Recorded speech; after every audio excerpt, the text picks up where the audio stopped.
This is Rob Scott, and you're listening to the Fulham Focus podcast.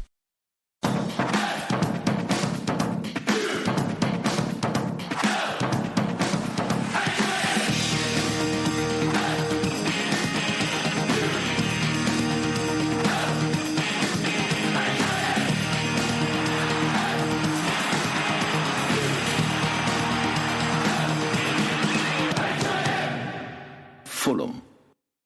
Hello and welcome to the Fulham Focus podcast. What a crock of shit that was, ladies and gentlemen. Happy Parker out week. 4-0 on aggregate to bottom of the table Barnsley. Shambolic, rudderless, gutless, pathetic.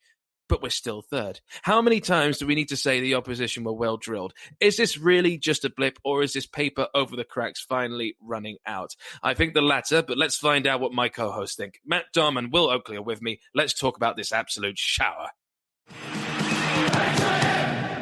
Fulham. Right, so that was awful. Quick thoughts from both of you, how you're feeling right now. Will, what are your quick fire thoughts on that, mate? Surprising. I mean, I did say that we don't always handle well with pressure, but I didn't think we would lose. 3-0 to bottom of the league, 21 places below us.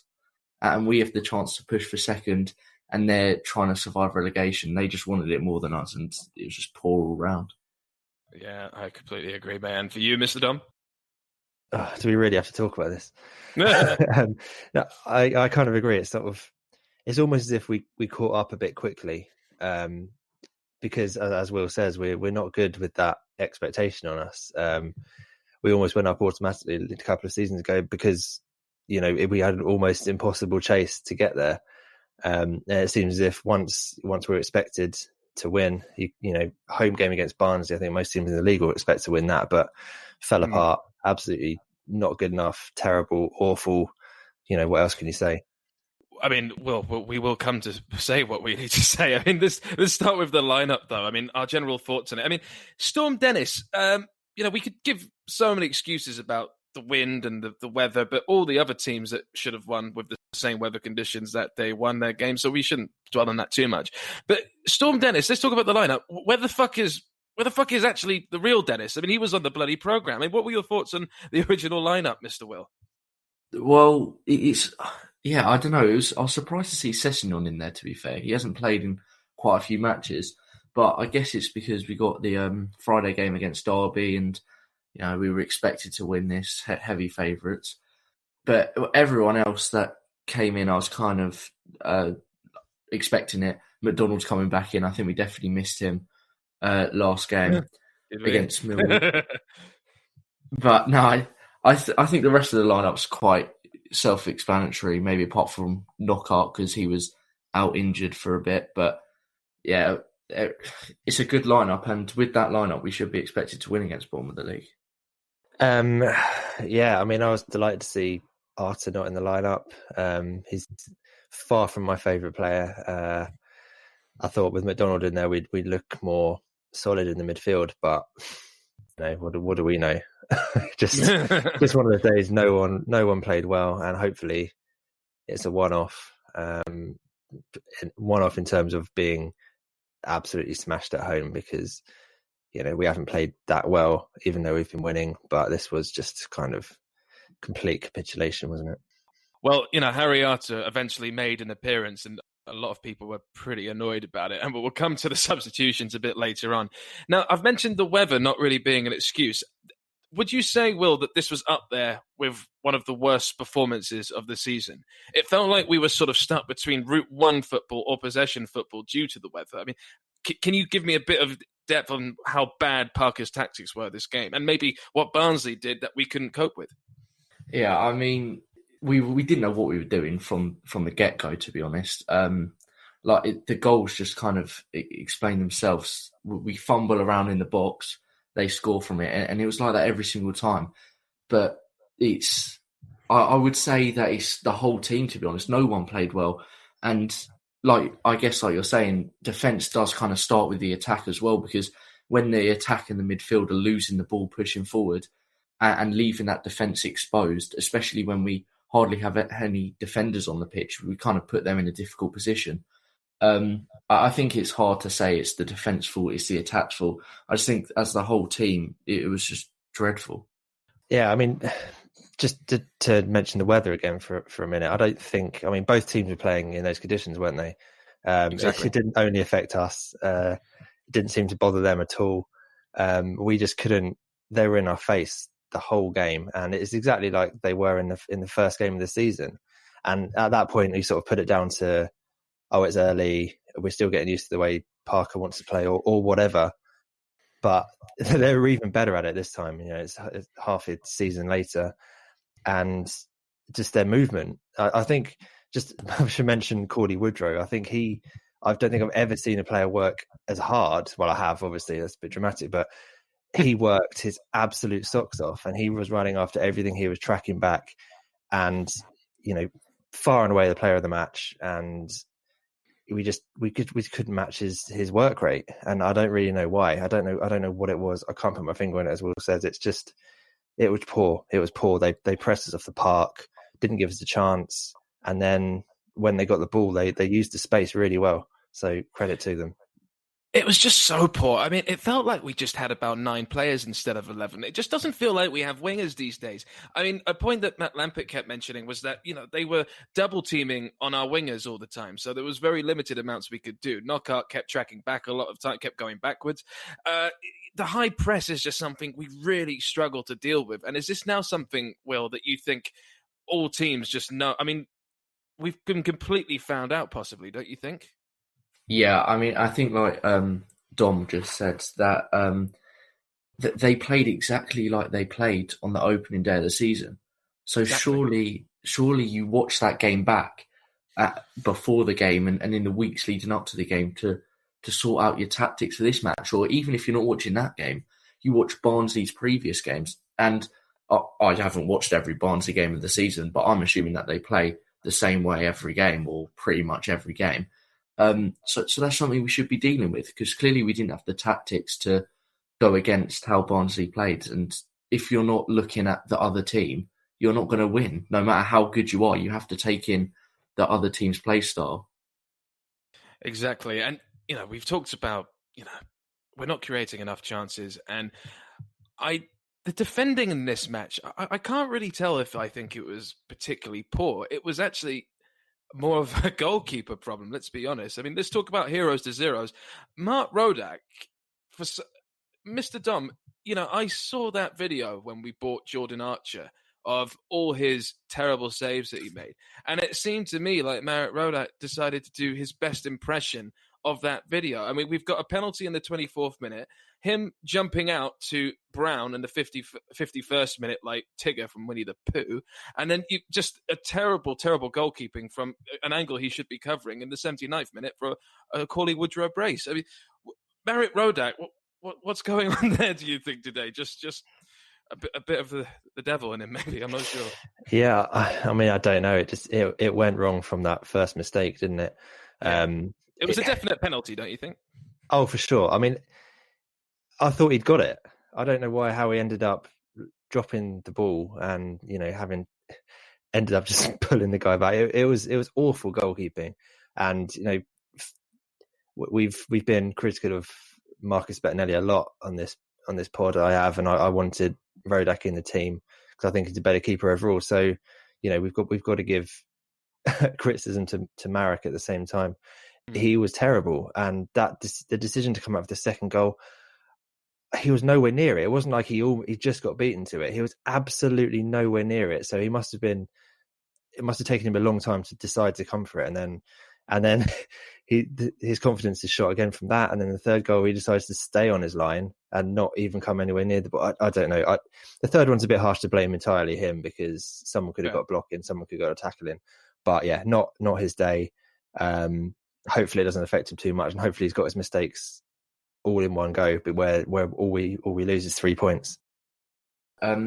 It's harsh to pick out mistakes in what Rodak does because he's won us games this season, and that's just fact. But in this game, out of the 3 goals, I think he's broken 4 of the most important goalkeeping rules. Don't drop the ball in your box. Don't take out a player when it's obviously going to be a penalty. don't come flying out of the box when you're nowhere near the ball and cover your near post. And like you say, for the third goal, it is harsh to blame him, but it's at his near post and he's got to be saving that. The defence didn't help him, really. Like the whole team didn't help him. Like I say, the defence starts at the attack, but it's just poor decision making, really. And he showed his inexperience, really, when he comes flying out. He doesn't know what to do. There's flashes of that, like against Middlesbrough when he came flying out and handballed it. Yes. Obviously, he's a class shot stopper, but there's just some decisions that needs to be fixed, really. Exactly, and I just think it's a bit premature to be calling for Merritt Rodak's head. I mean, he's been one of the shining lights of this season, to be honest, and so is Michael Hector. Do you think, Will, just going straight back to you, Michael Hector had a good game, a slight fall from grace, or just terrible goalkeeping from Merritt Rodak? What do you think? Because you did say that you think the defence didn't help him. Yeah, no, I don't think the defence did help him. Like we said about the third goal, someone could have closed Woodrow down quicker, and I think it's difficult because when we went 1-0 down and after half time, we kind of got rid of the defence in a way, which who that's down to, probably the management, but it's difficult to say. But yeah, we had about 2 players staying back and, however many going forwards. And it didn't help him at all. Hector, he was stuck in difficult position, but it's just the whole team. I don't know what was going on. No one was helping each other. And it's just like, I saw this somewhere, but it's like 11 strangers were just playing together. No one played with each other. No one helped each other. Just people running round and getting absolutely nowhere near the ball. What do you think that's potentially down to, Matt Domm? Are we missing potentially Stefan Johansson? Are we just not quicker? Was it just a day where you think the players potentially just looked at the weather and thought, not for me? What do you think is potentially the reason why we just looked so out of ideas in this game? I mean, so out of ideas. Yeah, I hope it's not that last one where they saw the wind and couldn't be bothered. I don't know. It's not the first time we've said this season either, where it looks like they're a bunch of strangers. A few of our defeats, worrying, Yeah, it is, and it's not improving really. And I think just the sheer quality of the squad and the fact that we've got players who can turn it on, even if they're not at their best, is the reason we're third in the league. I haven't seen much improvement from Parker really. I think his tactics are trying to improve us defensively, but it's coming at a cost to our attack for me. And I think you look at the squad, you play to its strengths, and our strength is in attack. And I think he should be getting the ball to the front three a bit quicker. I can't put my finger on what went wrong, but it's incredibly worrying that they look like they didn't know each other.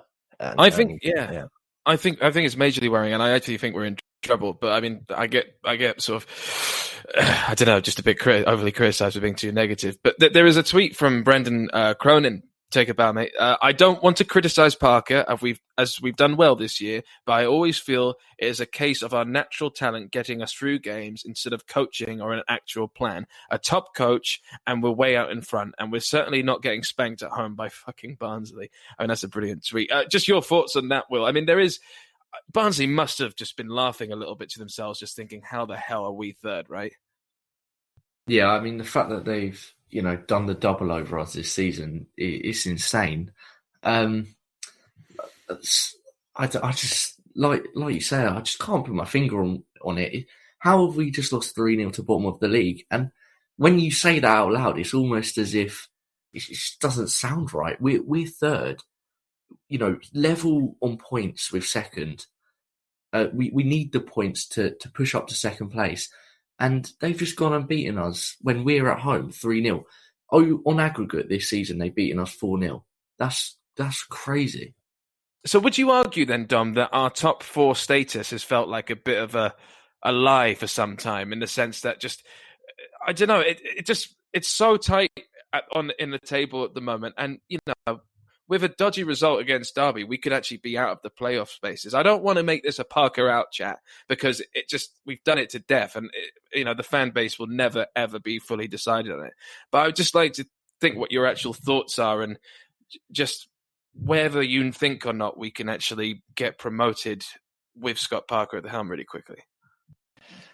Yeah, it's just weird. It's just a weird season that we're third. We're coming on the podcast every week and sort of finding so many negatives to talk about. And when we got promoted 2 years ago, that coming on the pod was an absolute treat. We were raving about Mitrovic. We were raving about Sessegnon. It was a brilliant time. And we're higher up in the league than we were until towards the end of the season. And yet I feel like we're complaining a lot more than we're celebrating, and it's just bizarre. Our wins are fortunate, lucky, 1-0. We're not dominating teams like we should be, and then when we lose, it's just disgraceful. And I mean, at this point, I would be surprised if we did go up automatically. I think we'll probably get to the playoffs, but that playoffs is going to be incredibly difficult this year. And because all the teams are very, very close, not necessarily good. It's close in terms of just averageness, I think, and we're included in that. And at this point, I don't think we deserve to be in the top two, but it's still time to turn it around.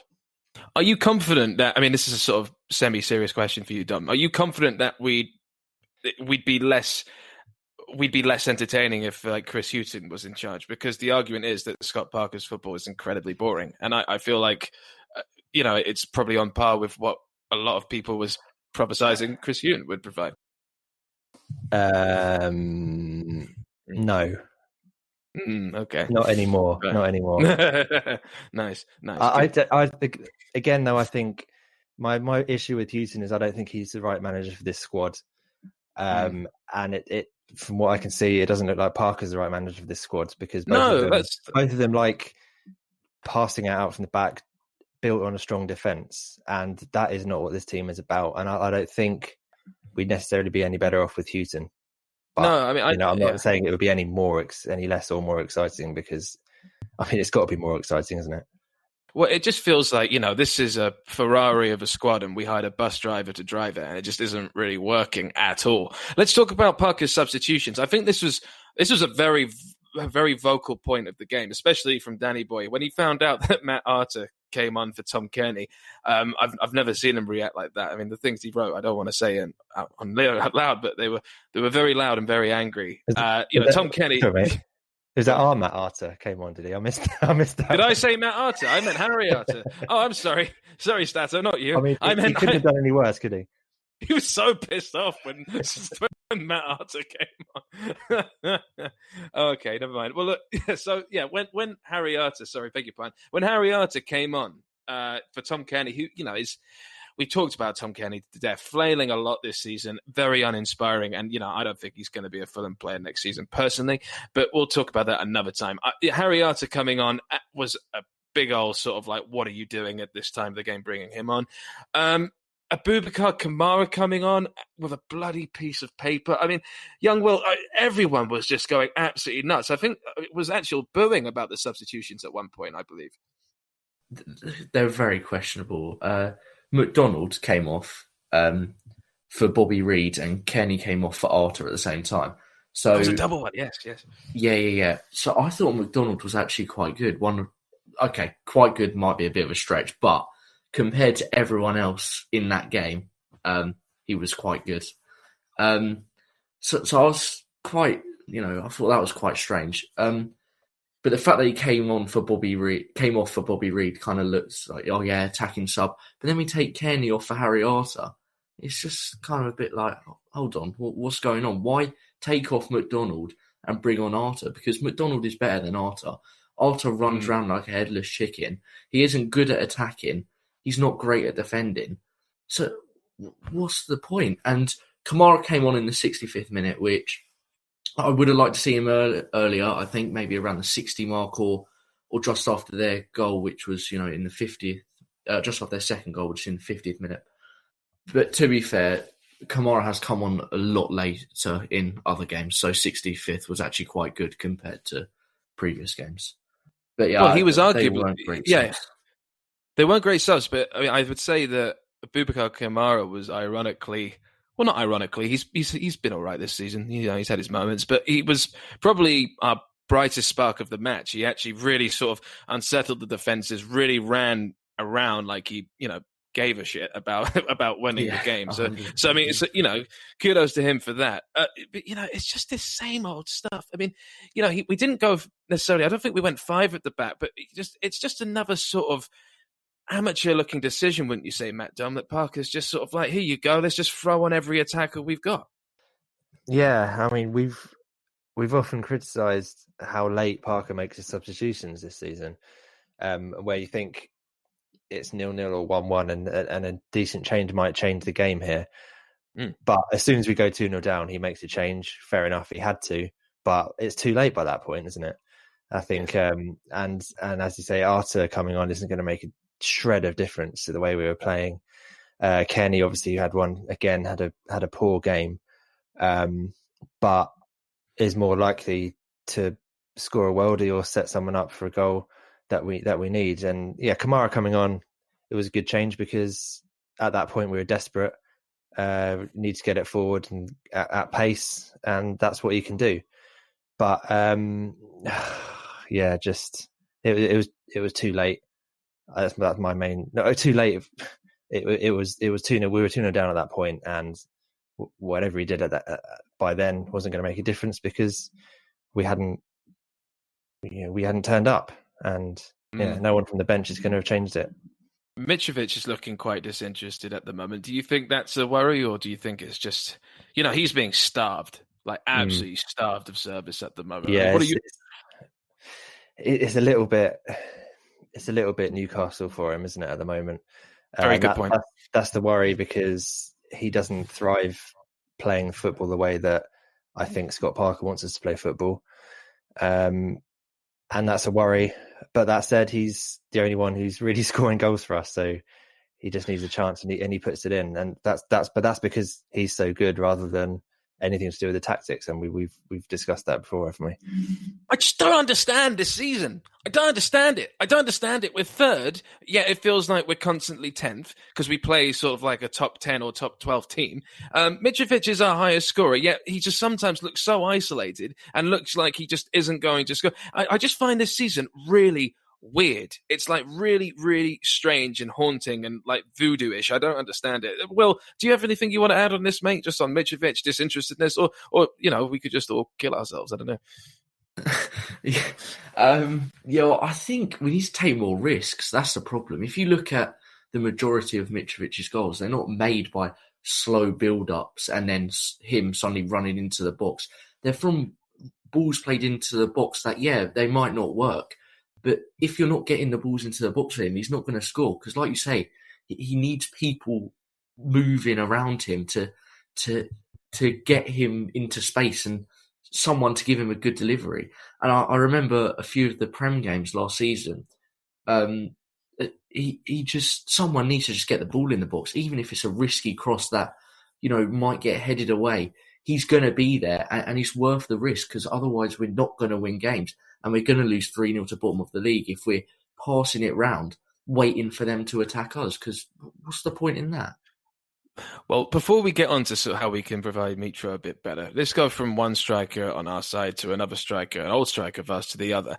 Quick thoughts on Ja Woodrow and his brace, Matt Domm. Absolute real class from him not to celebrate, and I believe at the end he wished us well, hopes that we get promoted, and just do you think there's a possibility? I know we've got Mitro, really good, but he will go if we don't go up. Is there a possibility that Ja Woodrow we might live to regret? Letting him go, or is it just he's found his level and he'll probably just always be a sort of a mid-scoring championship side? Because I remember hearing on sort of other forum sites that we might have misjudged how to use Ja Woodrow effectively in as a sort of centre forward. I'd just like your thoughts on Ja Woodrow really quickly. Yeah, I mean, like I said earlier, he was superb. Ran, chased everything, pressed us. Deserved his goals really, and it was an excellent performance. On the celebrating thing, I don't really care if he celebrates. I think it's a passionate game. If you score a goal, then you're allowed to celebrate. He doesn't owe us anything. We let him go. He's trying to make a name for himself now. And if he scores, let him celebrate. The fact he didn't, great, fine. I don't really care either way.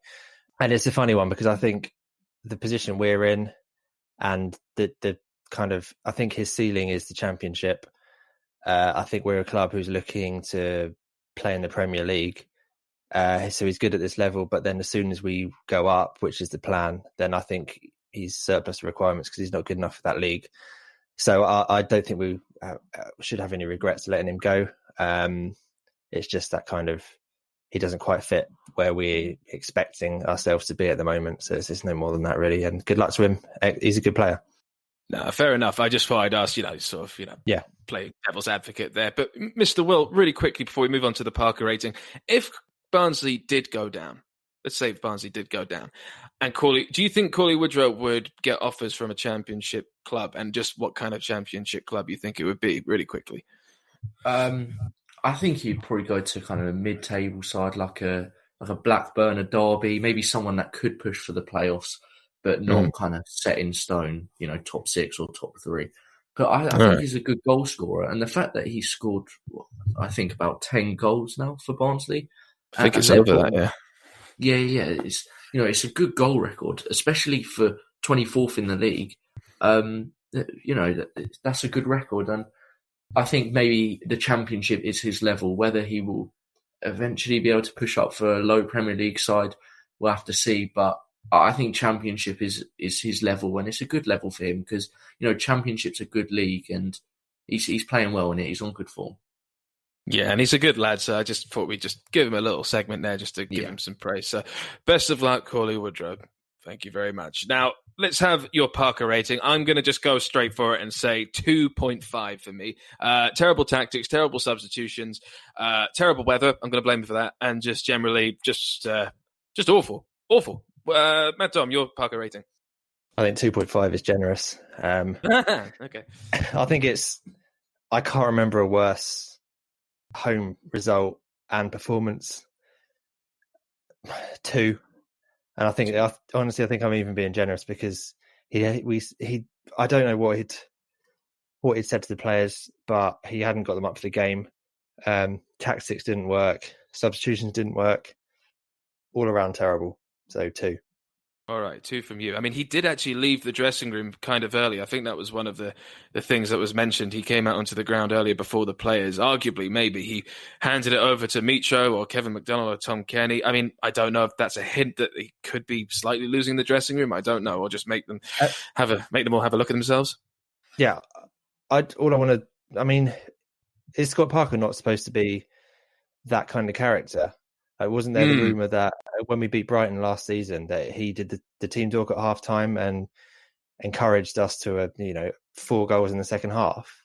Then why can't he do it as a manager? Well, give us your Parker rating, mate. 2 out of 10. Again, I could go for a 1, but I'll say 2. Because maybe it was an all right lineup, to be fair. But 2 out of 10. Was he said before the game to the players to make that performance happen? You're 1-0 down to bottom of the league at half time. You can push up to second, right? In that dressing room, surely you've got to give them something to make them want to push on.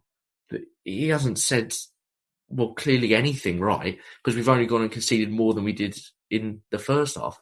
And then some of the subs the attacking subs were good, but the fact that we were just playing any attacker anywhere, and then there was 2 defenders back, it's just all over the place. And sometimes I feel like he doesn't know what he's doing. But then when we get good results, and we do sometimes play good football, but when you're playing bottom of the league and it's boring football, I just don't know what it's about. It has to be sorted out because we can't be losing 3-0 to Barnsley and expected to be in the Premier League, really. Well, we've got Derby under the lights away, on Friday night. Now, we could lose this, if I'm being honest. I think we could lose this. Kaku's a good manager, hasn't had best time, but Wayne Rooney being in that dressing room has really made them. I know they lost against Bristol, but they've had some good results, especially at home. And my thinking is that if we lose this, we could start slipping really dramatically. And some people are saying that if we had 2 up top and went 5 at the back, then that would provide maybe some more attacking options for Mitro, someone next to him, that sort of 4-4-2 or 3-5-2 sort of formation that everyone's banging on about. But the problem is now we have 3 centre-backs that are injured. So it feels like that 3 at the back now or 5 at the back can't actually be our plan A anymore. So we're going to have to think of something and think of it fast. I just would like to... We won't do a derby preview because we're going to do that midweek, but what your thoughts are on this upcoming game, Matt Domm? Yeah, it's a difficult place to go. It's generally, we don't do very well there, which I know doesn't particularly make a difference to the current set of players. But they're always up for it. Friday night games, we've done pretty well in Friday night games. I think we've won quite a few this year. But we need to have a better attitude. Formation, whatever formation we pick, we need to be on the front foot. We need to get our attacking players into the game, and we need some ideas. I don't know. I don't know the answers, but if we follow that up on Saturday with a poor defeat, and then we drop out of the playoff places, I don't think we're going to get rid of Parker this season because it's too late for that. But we're in real danger of not even making the playoffs. So it's a huge game for him, actually. Right. Just pause that for a second. I just want both of your opinions on this, because if Frenchie was here right now, he'd be having a massive go at us, saying that we're being completely dramatic, that we are still third, that it's just one loss and we're all being, throwing our toys out the pram. But there are reasons to actually be concerned, aren't there? It's not just, I do believe that actually we are potentially going to crumble from this. I mean, I feel like the Millwall match, we could have either pushed on from that or caved in. We've caved in. We've now actually got nothing but quite serious challenges coming up until the end of the season, maybe minus Wigan at the end of it all. I just want your thoughts on that, young Will. It's sort of like, are we getting carried away, or there's actual real reason to be concerned? And finally, West Brom fans on their Twitters and other fans we know this season are saying that we are the West Brom of this season. I don't think it's actually without out the realms of possibility that Scott Parker could get the Darren Moore treatment this season if we find ourselves outside the top 6. Yeah, I mean, I remember when Darren Moore got sacked, West Brom were doing well. And I thought it was a bit ridiculous, but I wouldn't say I'm, Parker out, get him out. That's got to be the first thing we do. But I do see why Darren Moore got sacked, because, fans aren't happy. And when fans aren't happy, it's just not going to go well throughout the club. But like you say, we've got so many big games coming up. Brentford, Bristol, Leeds, QPR away. Obviously, it's always a good game, but I'm not that confident with that either. Forest away, West Brom away, before away to Wigan on the final day of the season. Oh my God, yeah. But yeah, I don't know. It is nerve wracking. We've already messed up against Brentford this season. It seems that teams can just counter us way too easily, and it's like I said, with the way that Barnsley played, they just countered us so easily. They knew exactly what we were going to do, and that's why you need to look at teams, how they play, and play against them rather than just play ourselves, because that's what it is. But I'm worried, even if we stay in the playoffs, I don't even think we have that great of a chance, because, like I say, Brentford, we don't ever do well against. Bristol City, we've already lost at home against them. Yeah, bogey team. Yeah, exactly. And the only team I'd actually be confident with is Leeds, to be honest. And that's actually not even confident, but out of them, the most confident. And that's saying something, because, as much as we say, Leeds are falling apart and stuff like that, they are a good team and they've got good players. Preston, I wouldn't be confident against Preston either. I don't know why. It just seems like one of them teams that we would mess up against. But yeah, whatever. Well, why would you? Here, Why would you feel confident about playing any of these teams? We've lost to them already, pretty much. That's the thing. Yeah, exactly. You know what I mean? So it's really tricky. Yeah, it's stressful, really. Like, no one knows what's going to happen. Because whether there's, as soon as, like you say, as soon as we drew to Millwall, it's then either about bouncing back or dropping off. And we've dropped off. So when are we going to, get back up? When are we going to start getting another win? Because that needs to happen soon. Otherwise, we're in trouble, really. Dom, do you want to add anything to that at all? Yeah, just one thing. What's tended to happen at this season is we've had a few results like this. We've all been annoyed.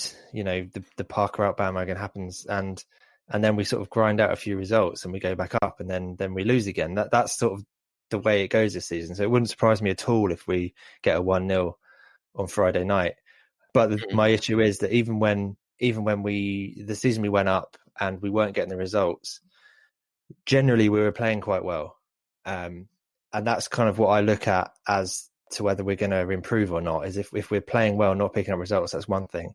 But if only the only time we're winning is we're kind of scraping wins and it can go either way, then eventually it's going to balance out and we'll start going back down the table. So that's the way it's looking like at the moment.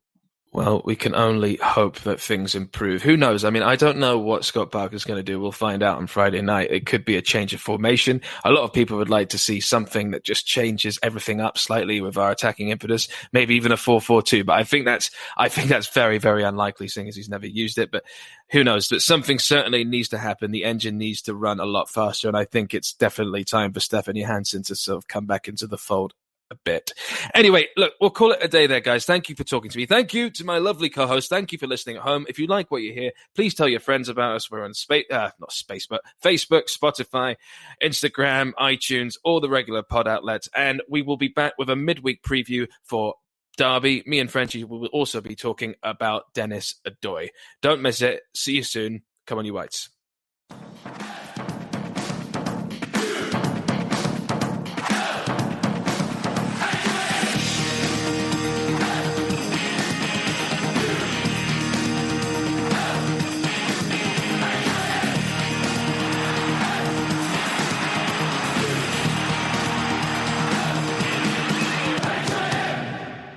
Fulham.